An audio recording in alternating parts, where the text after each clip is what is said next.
बोले सुनो, जो स्त्री अपने पति को छोड़कर पर पुरुष का चिंतन भी करती है, ऐसी स्त्री नरक की गामिनी होती है, नरकगामी होती है। भगवान ने कहा पति कैसा भी हो, वृद्धो जड़ोरोग्य धनोपि वा, पति बूढ़ा हो, वृद्ध हो, निर्धन हो, कमजोर हो, कुरूपवान हो, कैसा भी हो, स्त्रियों का धर्म है पति को छोड़ करके पर पुरुष का चिंतन भी नहीं करना चाहिए। ये स्त्रियों का धर्म है। लेकिन पुरुषों का भी धर्म है, पुरुषों को भी अपनी स्त्री को छोड़ करके पर पुरुष का चिंतन नहीं, पर स्त्री का चिंतन नहीं करना चाहिए। ये पुरुष का भी धर्म है। और पुरुष का धर्म का सिद्धांत कहां सिद्ध हुआ? रामचरितमानस में। पंडित जी, रामायण में रघुनाथ जी, जानकी जी और लक्ष्मण जी हैं पंचवटी में। उसी समय सूर्पनखा आई, सूर्पनखा आई और राम जी से बोली महाराज। राम जी बोले बताओ। बोले आपके साथ हमें शादी करना। भगवान बोले क्यों? तुम सम पुरुष न मोसम नारी। महाराज आपके जैसा तो ना तो कोई पुरुष है, ना मेरी जैसी कोई नारी है, मैं इतनी सुंदर। भगवान बोले जय हो। भगवान समझ गए कि जो लड़की अपने लिए लड़का ढूंढ रही हो उसी से समझ जाओ कि ये कितने ऊंचे खानदान की है। जो लड़की अपने लिए खुद लड़का ढूंढ रही हो, समझ जाओ वो कितने बड़े खानदान की है। भगवान बोले जय हो देवी जी। सूर्पनखा बोली महाराज सुनो तो। हाँ सुनाओ। आपके समान ना तो कोई पुरुष है, हमारी जैसी कोई नारी भी नहीं है। अच्छा तो अब तक शादी तुमने क्यों नहीं की? बोले आपके जैसा कोई मिला नहीं। अब क्या विचार है? बोले मन माना कछु तुम्हें निहारी, तुमको देखकर कुछ मन हुआ। भगवान बोले हमको भी देखकर कुछ मन, मतलब पूरा नहीं, कुछ ही हुआ है।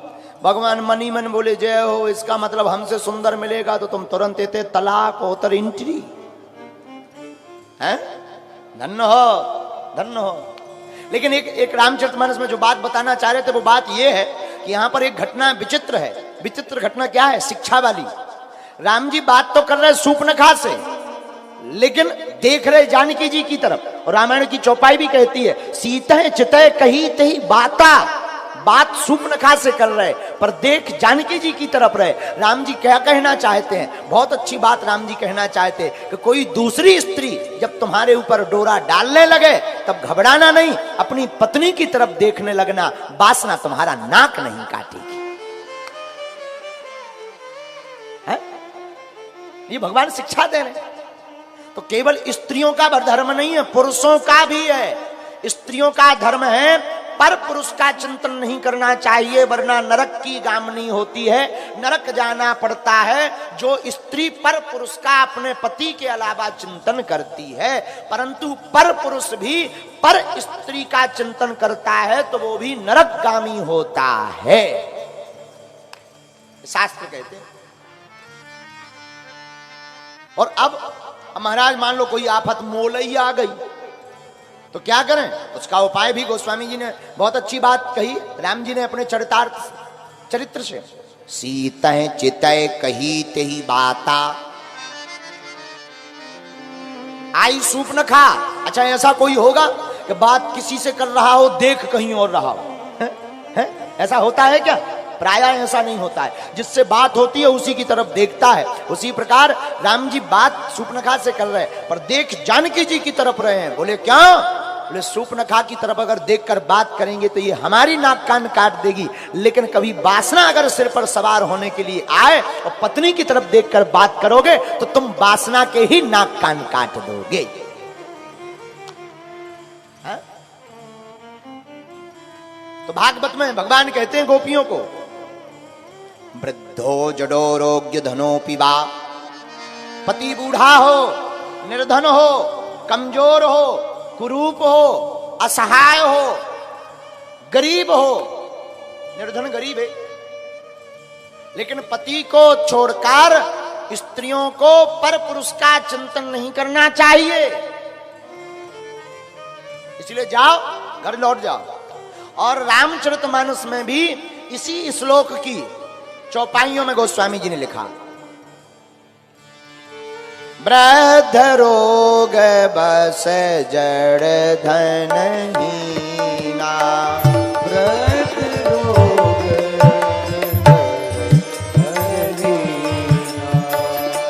अंध बधर क्रोधी अति दीना, अंध बधर क्रोधी अति दीना, ऐसा हूँ पति कर किए अभिमाना, ऐसा हूँ पति कर किए अभिमाना, नारी पाए जमपुर दुख नाना, नारी पाए जमपुर दुख नाना, वृद्ध रोगी जड़ धनहीन अंधा बहरा गूंगा क्रोधी दीन, ऐसे पति को भी छोड़कर अगर स्त्री पर पुरुष का चिंतन करती है तो नारी पाए जमपुर दुख नाना, वह नारी एक तो यमपुर जाती है, नरक में जाती है, नाना प्रकार के दुखों को भी पाती है। अब भगवान की बात सुनकर अब गोपियां बोली, अब तक चुप थी। महाराज जब से आए हो प्रवचन ही प्रवचन सुना रहे, हमारे भी सुनो। हाँ सुनाओ। महाराज एक ब्राह्मण था, एक ब्राह्मणी, बड़े धर्मात्मा दोनों। ब्राह्मणी बड़ी पतिव्रता, इतनी पतिव्रता थी कि जब तक पति को भोजन ना करवा दे तब तक पाती नहीं थी। ये धर्म है महाराज, स्त्रियों का धर्म है, विवाहित स्त्रियों का। जब तक पति भोजन ना कर ले तब तक स्त्रियों को नहीं पाना चाहिए। लेकिन अब आजकल तो भगवान ही बचावे, विदिशा की नहीं, बाहर की। रामई जी सहाय है, आजकल तो बच जाए तो पति खाए, बाकी हनुमान जी मालिक। पहले अभी भी हमारी माता जी की एक आदत है और हमने अभी भी देखा, अब तो कई जगहों पर बंद हो गया है। पहले के जमाने में माताएं रोटी बनाती थी तो पहली रोटी गाय माता, पहली रोटी बनेगी गाय माता, अंतिम रोटी कुत्ता को। लेकिन आजकल उल्टा जमाना है, पहली रोटी खुद, सब नहीं, कुछ मॉडर्न वारी अंग्रेजी वारी, तो पहली रोटी खुद, अंतिम रोटी खसम खा।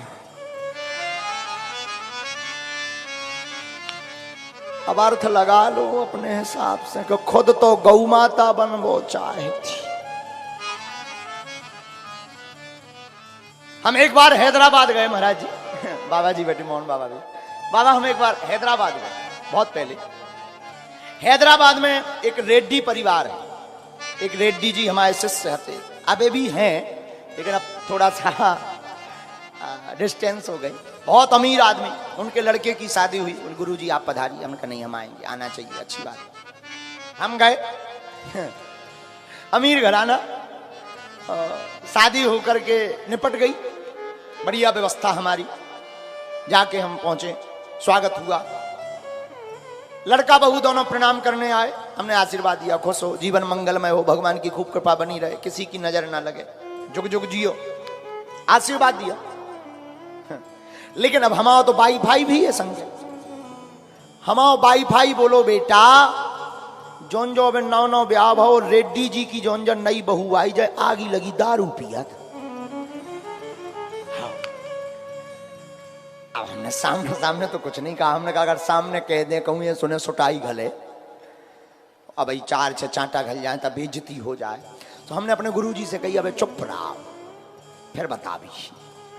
अकेले में दूसरे दिन हमें वापस आना था, हमने कहा अब अपना शिष्य है, शिष्य से क्या छिपाना, जब बात पता ही चल गई तो बता चलो। तो शाम के समय रेड्डी जी चरण दबा रहे थे, गुरु जी आप अच्छे पधारे, बड़ी कृपा भाई। हमने कहा नहीं भगवान की कृपा है, बागेश्वर बालाजी की, हम आ गए और अच्छे से सब निपट गया। बहुत दिन से तुम्हारे मन में लगा था लड़का की शादी हो जाए। बोले जी गुरु जी सब बढ़िया निपट गया। हमने कहा लेकिन बेटा एक बात बताएं, बुरा ना मानना। बोले नहीं नहीं बताओ। हमने कहा जौन जब बहू है तुम्हारी, जब आगे लगी पौगा पियत, अब जो जवाब आया उसके बाद हमारा डिस्टेंस ही हो गया उनसे। बोले गुरुजी यही चक्कर में तो शादी है भाई। बोले लड़का पियत,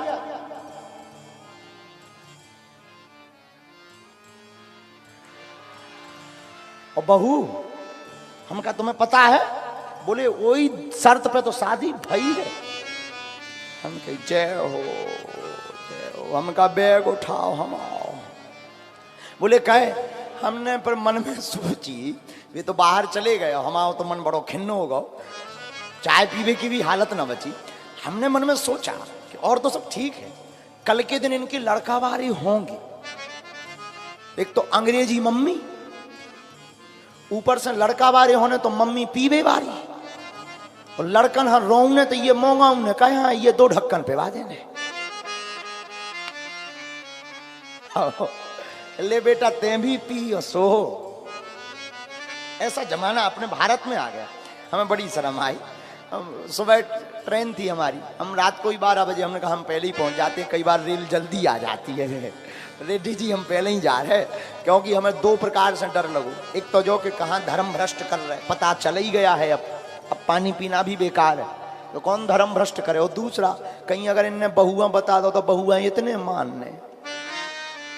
हमने कहा गुरु जी बैग उठाओ कर लो, हो गई शादी। उसके बाद हमने इतनी कथन में बोली कि रेड्डी जी जौन फोन लगाते उलो बंद कर दा।